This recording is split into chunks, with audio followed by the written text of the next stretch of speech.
से biomolecule chapter, जैव अणु चैप्टर, इसकी आज हम व्याख्या करेंगे, शुरुआत करेंगे इसकी। जैव अणु, जैव, जैव मतलब किसके लिए है जैव शब्द?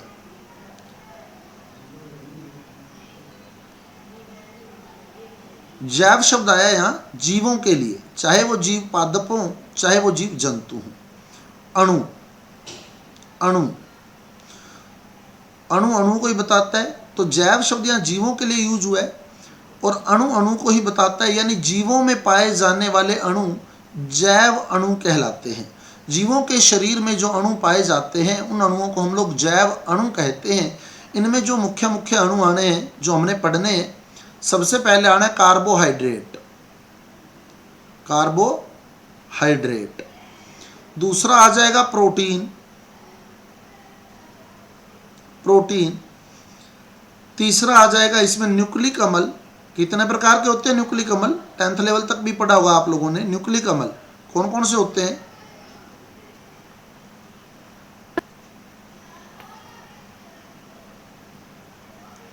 न्यूक्लिक एसिड कौन कौन से होते हैं?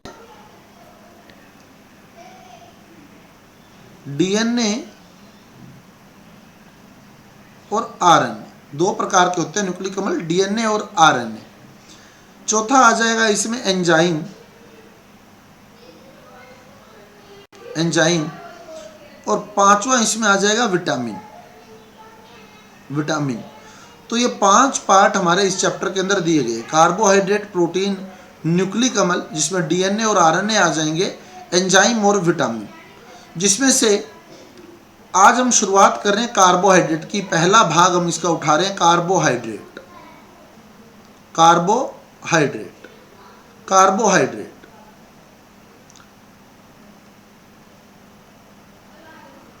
कार्बो शब्द आया यहाँ कार्बन के लिए, कार्बो शब्द कार्बन के लिए आया। और हाइड्रेट किसको बोलते हैं? हाइड्रेट,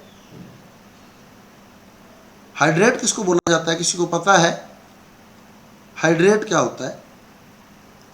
डिहाइड्रेशन नाम सुना है? डिहाइड्रेशन, गर्मी में अपने बोलते हैं कि यार डिहाइड्रेशन हो गया। क्या होता है डिहाइड्रेशन? जल, हाइड्रेट जल होता है। डिहाइड्रेशन यानी पानी की कमी हो गई है ना, गर्मी में पसीना वगैरह आता है, ज़्यादा रहता है और उसके कारण हमारे डिहाइड्रेशन रहता है, बॉडी से पानी की कमी रहती है। तो हाइड्रेट, डिहाइड्रेशन, डी मैंने कमी है, हाइड्रेशन मैंने हाइड्रेट की, हाइड्रेट की कमी है यानी पानी की कमी है, तो हाइड्रेट होता है जल। यानी अगर कार्बन के साथ जल जुड़ जाए तो जो यौगिक बनता है वो यौगिक कार्बोहाइड्रेट कहलाता है। कार्बन के साथ जल जुड़ने पर बना यौगिक क्या कहलाता है? कार्बोहाइड्रेट। कार्बन के जल युक्त यौगिक कार्बोहाइड्रेट कहलाते हैं। तो अगर इनका सामान्य सूत्र देखा जाए तो CxH2OY, CxH2OY। तो कार्बन कितने लिए मैंने यहाँ? कार्बन कितने कार्बन लिए हैं? X कार्बन के साथ मैंने Y जल के अणु जोड़े हैं, ठीक है, Y जल के अणु जोड़े हैं। ये पुराने समय में था कि कार्बन के साथ जल जुड़ा है तो वो कार्बोहाइड्रेट है, लेकिन वर्तमान में कुछ अलग है थोड़ा सा, वो हम डिस्कस करेंगे। लेकिन अभी हम इसके कुछ एग्जाम्पल देखते हैं, इसी सूत्र के एग्जाम्पल देखते हैं ना। जनरल इंट्रोडक्शन हम लोग कल डिस्कस करेंगे, आज हमारा टारगेट स्ट्रक्चर की ओर है। कार्बोहाइड्रेट का कोई उदाहरण आपको पता हो? कोई उदाहरण पता हो आपको कार्बोहाइड्रेट का? शर्करा, शर्करा, ग्लूकोज है ना, ग्लूकोज, ग्लूकोज एक कार्बोहाइड्रेट है। सूत्र बता सकते हैं ग्लूकोज का? क्या सूत्र है ग्लूकोज का? C6H12O6, C6H12O6। सेम यही सूत्र फ्रक्टोज का है, ठीक है। राइबोज का सूत्र पता है आपको? राइबोज का क्या सूत्र होता है? राइबोज का, ग्लूकोज फ्रक्टोज का सूत्र यही है। राइबोज का सूत्र होता है C5H10O5। सुक्रोज का सूत्र पता है आपको? सुक्रोज का, सुक्रोज का क्या सूत्र है? सुक्रोज का बताया हो मैंने। शर्करा का जल बढ़न, इक्षु शर्करा बोलते हैं जिसको, जल बढ़न। हमने रासायनिक बल गति पढ़ के आए हैं। इसका सूत्र सुक्रोज का क्या सूत्र था? C11H12O22। नहीं बच्चा, थोड़ा सा गलत हो गया। 12 C12H22O11। C12H22O11 है ना, C12H22O11। अब आप देखो सारे सूत्र देखो, ये सभी कार्बन के जल युक्त यौगिक हैं, कार्बन के साथ जल जुड़ा हुआ है। कैसे देखेंगे हम लोग, देखो H2O ये जल का सूत्र है, इसमें हाइड्रोजन ऑक्सीजन का अनुपात बताना कितना, हाइड्रोजन ऑक्सीजन का अनुपात 2:1। 2:1, क्योंकि सूत्र H2O है तो कॉमन सी बात है, हाइड्रोजन 2 है ऑक्सीजन 1 है, यानी 2:1 अनुपात है। आप यहाँ चेक करके देखना हाइड्रोजन ऑक्सीजन का अनुपात, हाइड्रोजन ऑक्सीजन का अनुपात चेक करके देखो कितना है, देखो 2:1। 12:6 यानी 2:1। आप यहाँ चेक करके देखो कितना है, बताओ 2:1। 10:5 यानी 2:1। यहाँ चेक करके देखो कितना है, चेक कर लो 2:1। तो सब में हाइड्रोजन और ऑक्सीजन का अनुपात 2:1 है, 2:1 है। अतः ये सभी जो है कार्बन के साथ जल जुड़े हुए यौगिक हैं, जैसे C6H2O6 ये बन गया C6H12O6, ये इसको ऐसे लिख सकते हैं हम, देखो C6 है ना, अब H2O6 आ गए इसमें, तभी तो H12 हो गए ना, 6 दूनी 12 H12 हो गए, क्लियर। और ऑक्सीजन जो है वो 6 हो गए, O6 C6H12O6। अब बताओ इसको कैसे लिख सकते हो, इसको C5H10O5 को कैसे लिख सकते हो इस फॉर्म में, इस रूप में लिखना है, जैसे ये लिखा है CXH2Y रूप में लिखना है, कैसे लिखोगे बताओ, C5 H2O5 है ना, H2O5 बन जाएगा, क्योंकि H10 हो गए, सीधा देखो O5 है ना, तो 5 O है, तो O5 है तो 5 जल के अणु हो गए, क्योंकि एक जल में 1 O होता है, 5 जल में 5 O हो जाएंगे। अब इसका सूत्र बताओ, C12H22O11 को इस रूप में कैसे लिख सकते हैं, इस रूप में,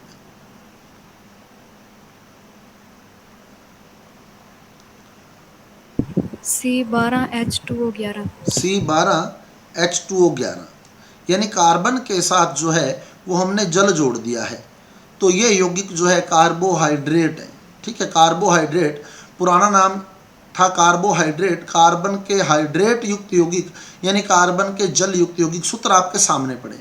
लेकिन जैसे जैसे साइंस आगे बढ़ती गई वैसे ये पाया गया कि कुछ यौगिक कार्बोहाइड्रेट हैं पर वो CXH2OY का पालन नहीं करते। कुछ यौगिक कार्बोहाइड्रेट तो हैं पर वो इसका पालन नहीं करते, जैसे राइबोज शर्करा आरएनए में पाई जाती है ना, राइबोज आरएनए में पाई जाती है। डीएनए में कौन सी शर्करा पाई जाती है पता है क्या आपको, डीएनए में कौन सी शर्करा है, आरएनए में राइबोज है, डीएनए में कौन सी शर्करा है, डीएनए में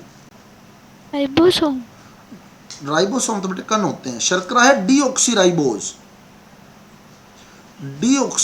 शर्करा है डीएनए में, राइबोसोम के तो कण होते हैं जहां प्रोटीन का निर्माण होता है। आरएनए में पाई जाने वाली शर्करा राइबोज शर्करा है, इसीलिए आरएनए का पूरा नाम राइबो न्यूक्लिक अम्ल या राइबोज न्यूक्लिक अम्ल है। और डीएनए में पाई जाने वाली शर्करा डीऑक्सीराइबोज शर्करा है, इसीलिए डीएनए का पूरा नाम डीऑक्सीराइबो न्यूक्लिक अम्ल या डीऑक्सीराइबोज न्यूक्लिक अम्ल है। समझ गए। राइबोज का सूत्र क्या था, राइबोज का सूत्र क्या था, C5H10O5 है ना।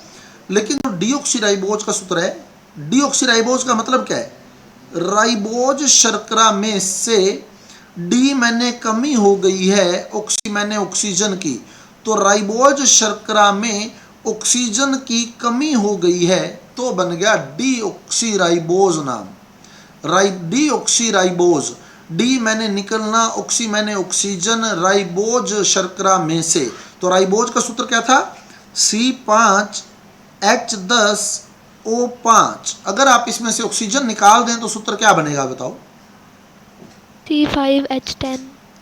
नहीं बच्चे एक ही ऑक्सीजन निकालना है, ठीक है, सारे नहीं निकालने, एक ऑक्सीजन निकालना, C5H10O4। C5H10O4। अब बताओ क्या ये इस सूत्र का पालन कर रहा है क्या, नो सर, नहीं कर रहा ना। इसमें H अनुपात, H और O का जो अनुपात है वो 2:1 नहीं है, अगर जल होता तो H और O का अनुपात 2:1 होता, लेकिन यहाँ H और O का अनुपात 2:1 नहीं है, तो ये तो कॉमन सी बात है कि ये इस सूत्र का पालन नहीं कर रहा। यानी ये कार्बन का जल युक्त यौगिक है क्या, बताओ, डीऑक्सीराइबोज कार्बन का जल युक्त यौगिक है क्या, ये है क्या कार्बन का जल युक्त यौगिक, कार्बन के साथ जल जुड़ा हुआ है क्या इसमें?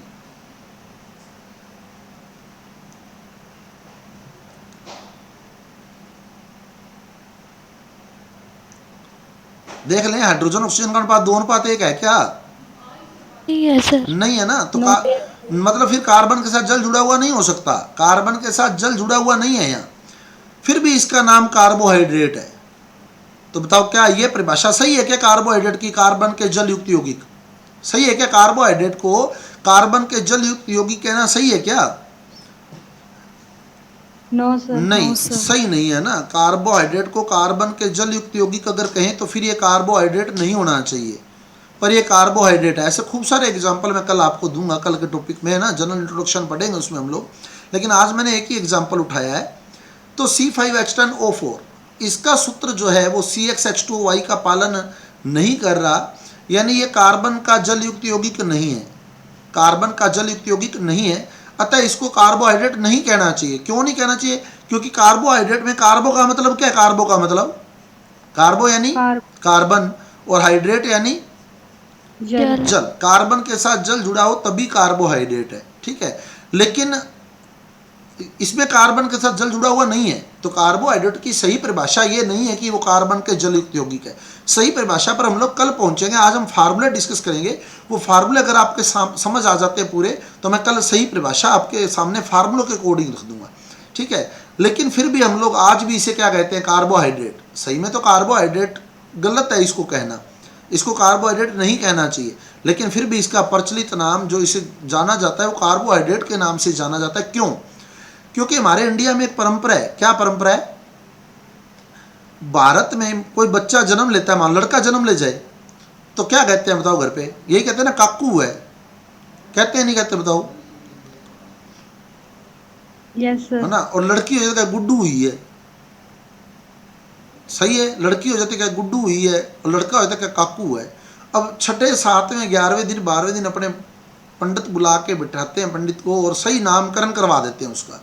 करवाते हैं नहीं करवाते बताओ?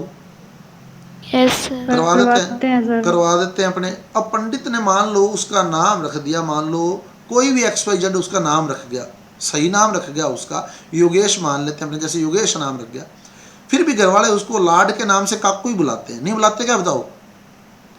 Yes sir. बुलाते हैं सर। भारत में 70% लड़कियों के घर पे नाम गुड्डू हैं और 70% लड़कों के घर पे नाम काकू हैं, ठीक है।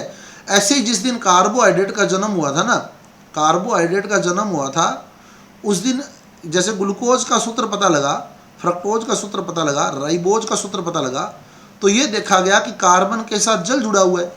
तो कार्बन के साथ जल जुड़ा हुआ है तो वैज्ञानिकों ने नाम दे दिया क्या, कार्बोहाइड्रेट, कि ये कार्बोहाइड्रेट है, मतलब इसमें कार्बन के साथ जल जुड़ा हुआ है। अब साइंस तो आगे बढ़ गई, उन्होंने तो कह दिया नहीं, कार्बोहाइड्रेट में कार्बन के साथ जल जुड़ा हुआ हो कोई जरूरी नहीं है भाई, सही नाम कार्बोहाइड्रेट नहीं है इसका, पर फिर भी इसको हम लोग, लाड का नाम है जो हमने घर पे काकू रखा है ना, वही नाम इसका रखा हुआ है। क्या आज भी इसी नाम से जानते हैं? किस नाम से? कार्बोहाइड्रेट। हालांकि पता लग गया भाई ये कार्बोहाइड्रेट नहीं है, फिर भी इसका नाम हम क्या बुलाते हैं, कार्बोहाइड्रेट ही बुलाते हैं। हालांकि इसको कार्बोहाइड्रेट कहना सही नहीं है। इसको कहा जा सकता है कार्बोहाइड्रेट, इसको कहा जा सकता है कार्बोहाइड्रेट, इसको भी कहा जा सकता है कार्बोहाइड्रेट, लेकिन इसको कार्बोहाइड्रेट नहीं कहा जा सकता, फिर भी इसको कार्बोहाइड्रेट के नाम से ही जाना जाता है। क्यों जाना जाता है उसकी व्याख्या हम लोग कल करेंगे, परिभाषा मैं कल लाऊंगा आपके सामने कि कार्बोहाइड्रेट की सही परिभाषा क्या है वर्तमान में। अभी तो हम लोग ग्लूकोज की स्ट्रक्चर पढ़ रहे हैं, ग्लूकोज की संरचना, ग्लूकोज की संरचना। अब आप ये बताएं, क्या आपने कभी ऐसे पढ़ा है क्या डी ग्लूकोज, या सीधा ग्लूकोज पढ़ते हो या डी ग्लूकोज पढ़ते हो? बताओ, या दोनों ही पढ़े हैं ये बताओ?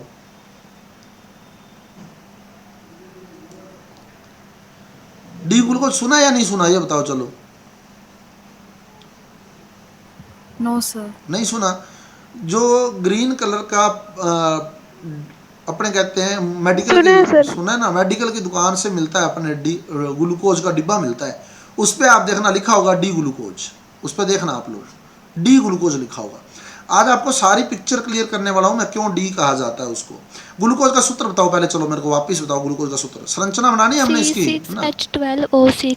C6H12O6 ये ग्लूकोज का सूत्र है। तो 6 कार्बन है इसके अंदर, 1 2 3 4 5 6 कार्बन लगा दिए मैंने, दिख रहे हैं 6 कार्बन लगे हुए आपको सिंगल बॉन्ड से। Yes sir. अब इसमें जो क्रियात्मक समूह है ग्लूकोज में, जो क्रियात्मक समूह है वो है एल्डिहाइड। क्रियात्मक समूह कौन सा है? एल्डिहाइड। पता है किसी को एल्डिहाइड ग्रुप क्या होता है? एल्डिहाइड ग्रुप क्या होता है? एल्डिहाइड ग्रुप CHO, एल्डिहाइड होता है CHO। अगर ओपन करके लिखा जाए तो यूं लिखा जाएगा CHO, ये एल्डिहाइड ग्रुप होता है CHO। तो हमने क्या करना है, ग्लूकोज में एल्डिहाइड समूह लगाना है। एल्डिहाइड ग्लूकोज में क्रियात्मक समूह कौन सा है? अगर आपसे पूछ लेता है कि कौन सा क्रियात्मक समूह ग्लूकोज में, एल्डिहाइड CHO होता है CHO। अब देखो अगर मैं नया CHO लगा दूं इसके साथ, CHO नया लगा दिया तो कार्बन कितने हो गए बताओ फिर? 7 हो गए ना। इसलिए हमने नया नहीं लगाना CHO, हमने क्या करना है, इस कार्बन को ही CHO में कन्वर्ट कर देना है। समझ आ गई बात? छठे पहले कार्बन को ही एल्डिहाइड बना देना है, 6 ही कार्बन रखने, क्योंकि अगर नया एल्डिहाइड समूह लगाते ना फिर कार्बन 7 हो जाते। आई बात समझ या नहीं आई?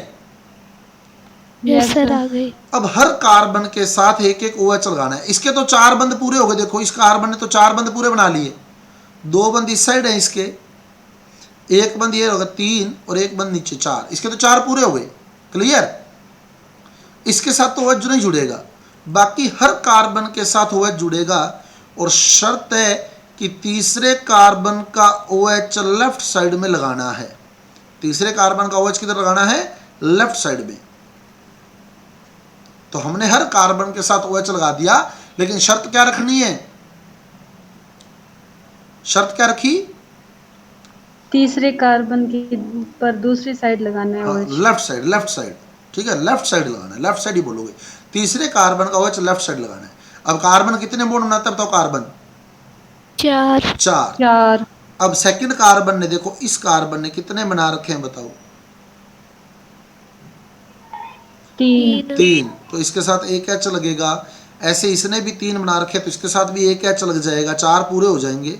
इसके साथ भी एक H लगा के 4 पूरे करेंगे, इसके साथ भी एक H लगा के 4 पूरे करेंगे। अब इस कार्बन के गिनो कितने बंद है? इस कार्बन के 2। तो इसके साथ 2 H लगा के 4 बंद पूरे करने पड़ेंगे। समझ आ गई बात? Yes sir. अब आप काउंट कर सकते हैं C6H12O6 बना या नहीं बना।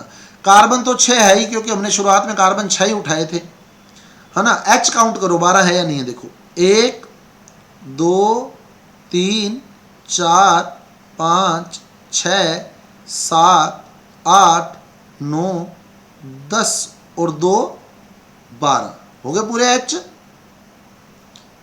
Yes sir. अब O गिन सकते हो, हर कार्बन के साथ एक एक O लगा। देखो 1 O 2 O 3 O 4 O 5 O 6 O 6 हो गए। देखो तो ये सूत्र बन गया C6H12O6। आया समझ फार्मूला? Yes sir. अब एक बार मैं रिपीट करूंगा वापिस अपनी बात को, ठीक है। कार्बन बताओ कितने हैं? 6 कार्बन लगाने। आपने प्रयास करना है क्लास खत्म होते ही, और 100% आप लोग बना देंगे। 5 संरचनाएं बनाऊंगा मैं ग्लूकोज की आपके सामने। पहली संरचना ये, क्रियात्मक समूह कौन सा? क्रियात्मक समूह एल्डिहाइड। तो ये एल्डिहाइड कर दिया CHO। अब क्या करना है? अब क्या करें? OH लगाना। शर्त क्या रखनी है? तीसरे कार्बन में लेफ्ट साइड OH बस तीसरे में लेफ्ट साइड OH लगाना है। ये कंडीशन पूरी करते हुए OH लगा दिए। अब बंद पूरे करेंगे।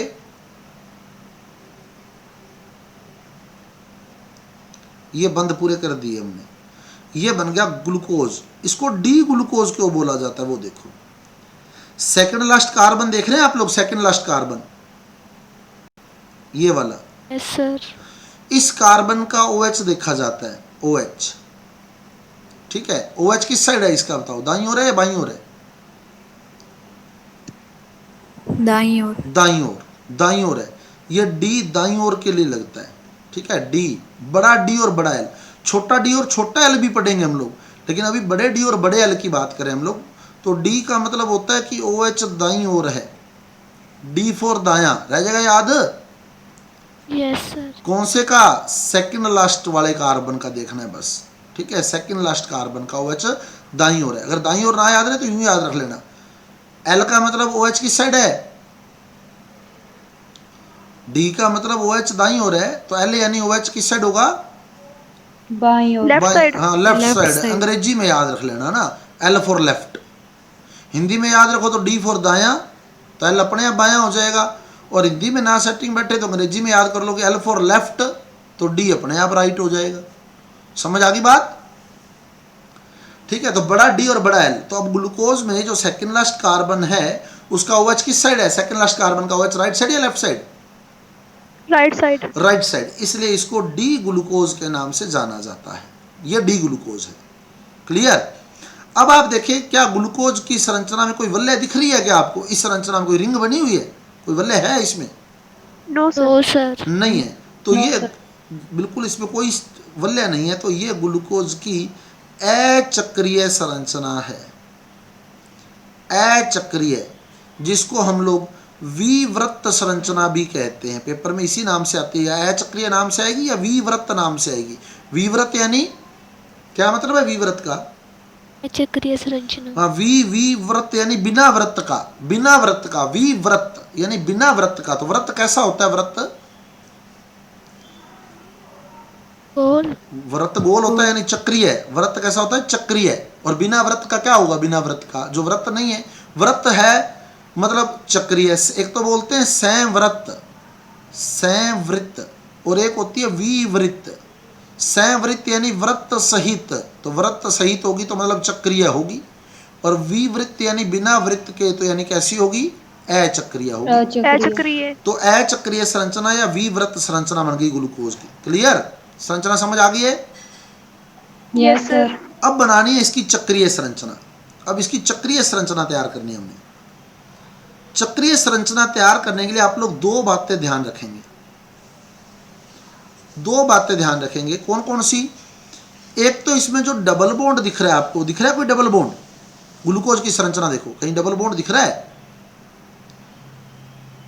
Yes sir. कहाँ? Yes sir. कहाँ दिख रहा है? फर्स्ट कार्बन पर। हाँ, एल्डिहाइड समूह में डबल बॉन्ड है, देखो है ना डबल बॉन्ड। उसको आपने सिंगल में कन्वर्ट कर देना है, डबल बॉन्ड को सिंगल में बदल देना है। अपने आप बनेगी संरचना, देना चल के बनेगी, सारी संरचनाएं अपने आप आएंगी आपके पास। जिसको अचक्रीय समझ आ गई है उसको ग्लूकोज की पांचों संरचनाएं क्लियर है, जिसमें एक तो अचक्रीय, ये चार चक्रीय बनाऊंगा मैं। तो डबल बॉन्ड को क्या बनाना है? सिंगल। फिर सेकंड लास्ट कार्बन आप देख रहे हैं, second last carbon, second last carbon दिख रहा है? Yes sir. Yes sir. Yes उस पे OH लगा हुआ दिख रहा है? OH लगा हुआ, yes Yes, yes sir. Sir. Yes sir. उस OH से सेकंड लास्ट कार्बन के OH से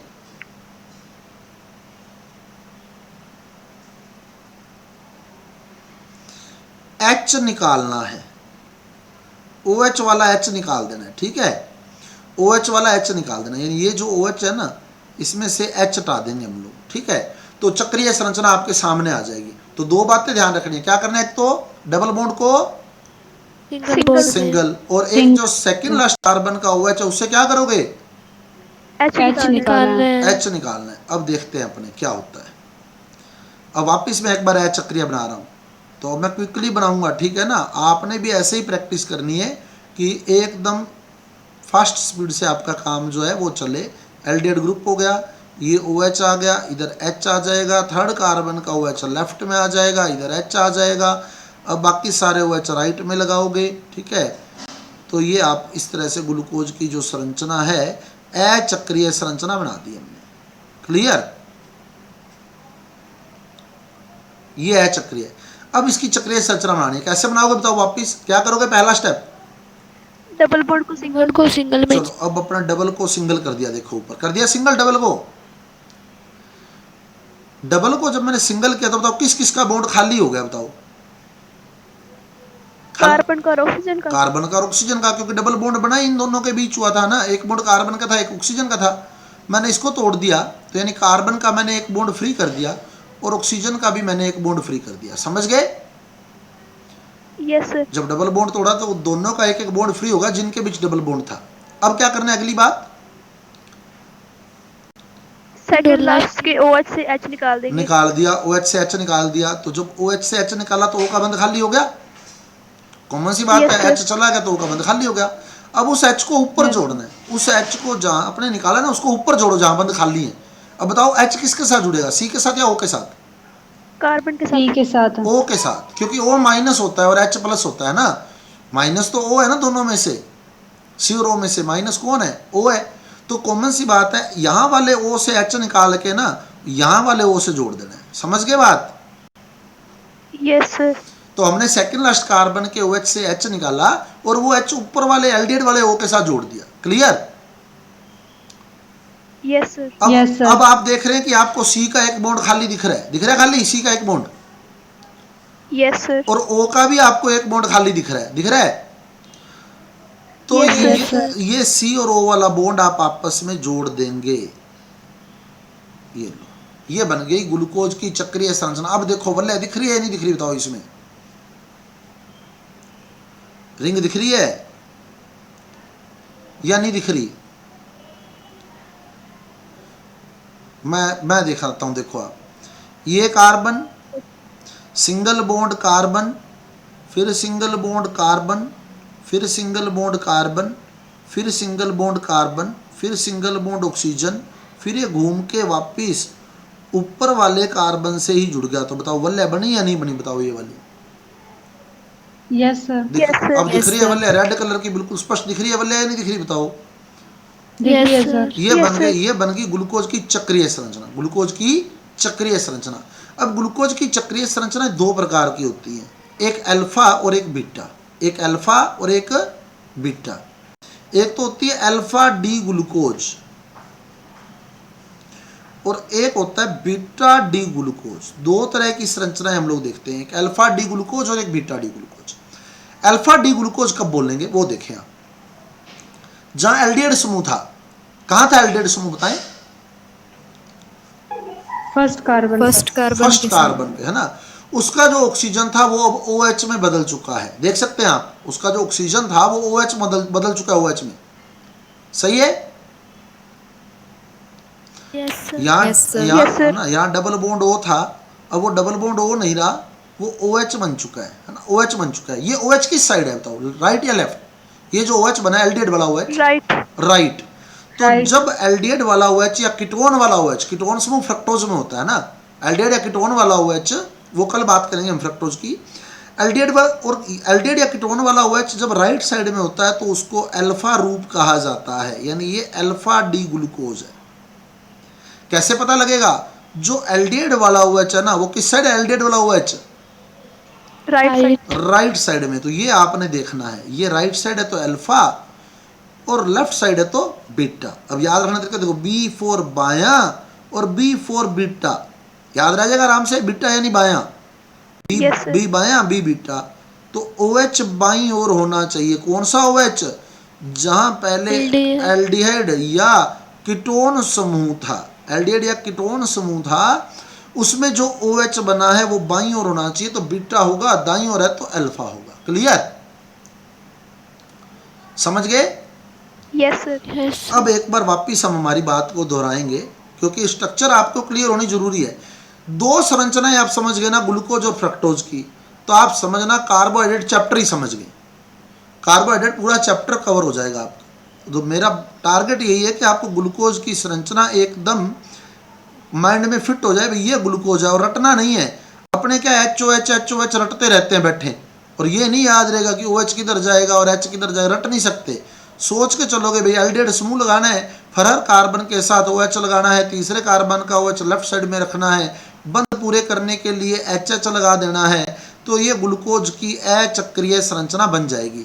और चक्रीय बनाने के लिए हमने क्या किया, डबल को सिंगल किया। जब डबल को सिंगल किया तो कार्बन और ऑक्सीजन का एक एक बॉन्ड खाली हो गया, सेकंड लास्ट कार्बन के ऑक्सीजन से H निकाल दिया तो O का बंद खाली हो गया, और इस H को कहाँ जोड़ दिया, इस H को ऊपर वाले O से। कार्बन के ऊपर साथ। वाले O से है ना, ऑक्सीजन से, फर्स्ट कार्बन के ऑक्सीजन के साथ ऊपर वाले O से। तो कार्बन और ऑक्सीजन का बंध खाली रह गया, इनको आपस में जोड़ दिया तो ये बन जाएगी ग्लूकोज की चक्रीय संरचना, यानी संवृत्त संरचना। और कौन सी है ये, अल्फा या बीटा, कौन सी बनी, alpha D glucose. Alpha D glucose. कैसे पता लगेगा, जहां एल्डिहाइड ग्रुप था वहां वाला OH हमने देख लेना है, किस साइड है वो OH, राइट साइड, तो अल्फा है। अगर इसी OH को, सिर्फ इस OH को लेफ्ट साइड में कर दो तो बीटा बन जाएगा, बाकी सारी वही रहेगी। सिर्फ ये वाला OH अगर आप लेफ्ट साइड में कर देते हैं, बाकी कोई OH नहीं बदलेंगे आप लोग, ठीक है। सिर्फ एल्डिहाइड वाला OH चेंज करना होता है, जहाँ एल्डिहाइड समूह हो या कीटोन समूह हो वो वाला OH बदलेंगे, बाकी संरचना में कुछ भी परिवर्तन नहीं करेंगे हम लोग। देखो आप, बाकी संरचना मैंने एज इट इज रखी जैसी थी। और ये बड़ा सारा बंद है और इसके बीचों बीच ऑक्सीजन है, जहाँ मर्जी लगा दें वो ऑक्सीजन, उससे फर्क नहीं पड़ेगी। आप देख सकते हैं जैसे मैंने ये ऑक्सीजन यहाँ दिखाई हुई है ना, इस ऑक्सीजन को यहाँ भी दिखा सकते हैं, यहाँ भी दिखा सकते हैं, उससे कोई फर्क नहीं पड़ना। ये पूरा बंद है कार्बन और ऑक्सीजन के बीच। तो हमने ये दो कार्बन है, एक कार्बन ये और एक कार्बन ये, और इसके बीच में ऑक्सीजन लगा हुआ है, तो वही हमने किया है, एक कार्बन ये, एक कार्बन ये, और इसके बीच में ऑक्सीजन लगा हुआ है ना। वो जहां मर्जी दिखाएं, पोजीशन से कोई फर्क नहीं पड़ेगा। क्लियर। तो अब दोनों संरचनाएं आप देख सकते हैं, दोनों संरचनाएं आप देखें और उनकी तुलना करें, कंपेयर करें उनको। कहां फर्क रहा बताओ दोनों संरचना में, सिर्फ कहां,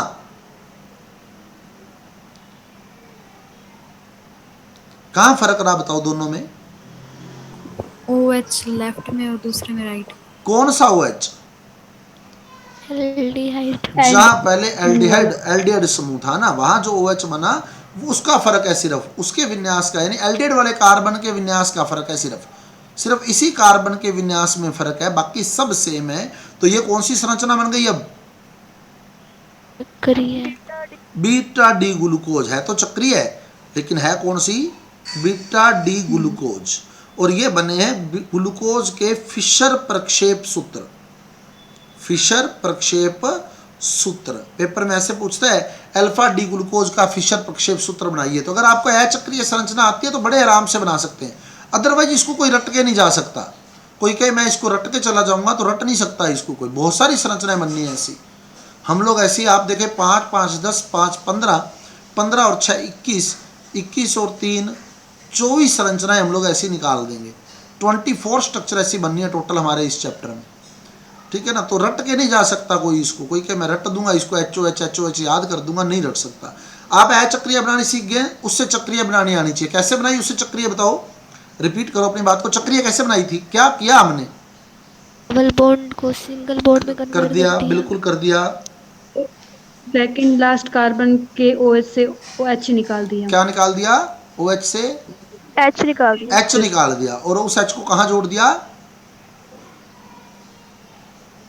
ऊपर वाले O से, जिसका बंध खाली हो चुका था। क्लियर, अल्फा बीटा बन गई। अब इनसे बनाना है हावर्त प्रक्षेप सूत्र, ये फिशर प्रक्षेप सूत्र है। अब दो हावर्त प्रक्षेप सूत्र भी बनेंगे, हावर्त प्रक्षेप सूत्र।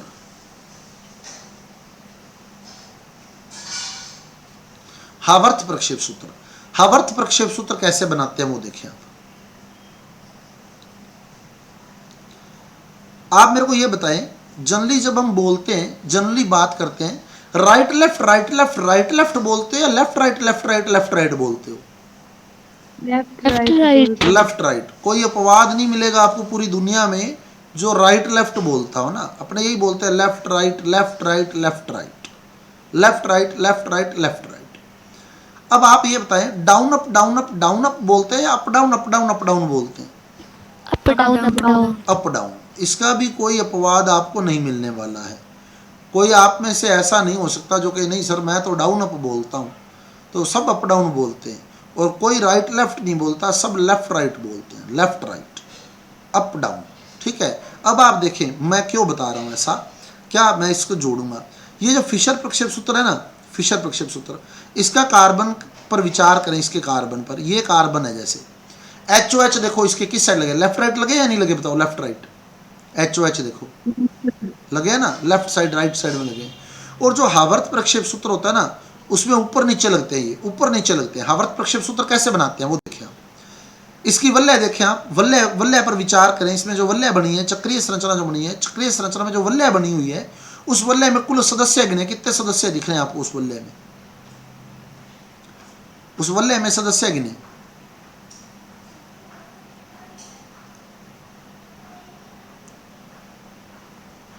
वलय दिख रही है ना आपको? कितने सदस्य हैं उस वलय में?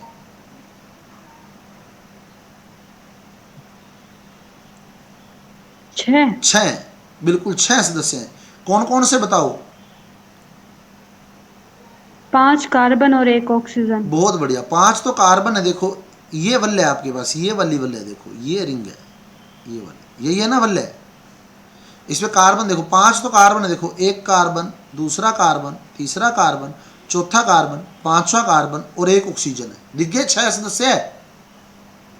Yes sir. 5 तो कार्बन है और 1 ऑक्सीजन है ना। तो इसको मैं बना रहा हूं, देखो हावर्त सूत्र यूं तैयार किया था। देखो एक षटकोण बनाना है, ठीक है, ये षटकोण बना दिया मैंने, जिसमें ये पहला कार्बन, ये दूसरा कार्बन, ये तीसरा कार्बन, ये चौथा कार्बन, ये पांचवा कार्बन और छठा इसमें ऑक्सीजन है। देखो तो 1 carbon, 2 carbon, 3 carbon, 4 carbon, 5 carbon और 1 ऑक्सीजन। क्लियर? 5 कार्बन और 1 ऑक्सीजन है इसमें। आ गया समझ? Yes sir. अब इसमें देखो, इस कार्बन को कंसीडर करो, पहले कार्बन को, चाहे दूसरे को सोचो, चाहे तीसरे को सोचो, किसी को भी सोचो, किसी भी कार्बन को सोच लो। बताओ कितने कितने बंध बना रखे हैं इन्होंने? बताओ कितने कितने बंध बने हुए हैं? वापिस देखो, 4। वापिस देखो, हावर्त सूत्र में भी कितने दिखाए हैं? हावर्त में अभी कितने दिखाए हैं? 2 दिखाए हैं ना। तो 2 पेंडिंग है। अब इसके 2 पेंडिंग कैसे होते हैं? ऐसे दिखाते हैं वो 2 पेंडिंग जो होते हैं, एक ऊपर एक नीचे, एक ऊपर एक नीचे, एक ऊपर एक नीचे, एक ऊपर एक नीचे, एक ऊपर एक नीचे। आगे बात समझ? दो भी बनाने हैं हमें, HOH लगाने हैं।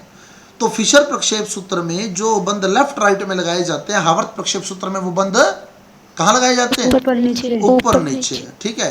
अब वापिस बोले, आप क्या बोलते हैं, राइट लेफ्ट या लेफ्ट राइट?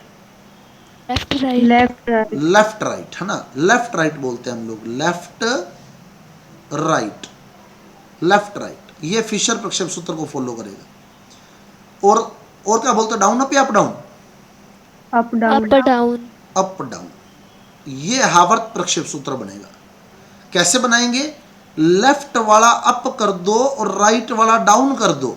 जो पहले बोलते हो ना लेफ्ट, इधर पहले बोलते हो अप, लेफ्ट वाला अप करो, राइट वाला डाउन करो। मतलब देखो आप, जैसे ये अल्फा ग्लूकोज मैंने बनानी है, पहले कार्बन पर आओ, पहले कार्बन पर, पहला कार्बन, ये वाला कार्बन, इसके बताओ लेफ्ट साइड में क्या है? लेफ्ट साइड में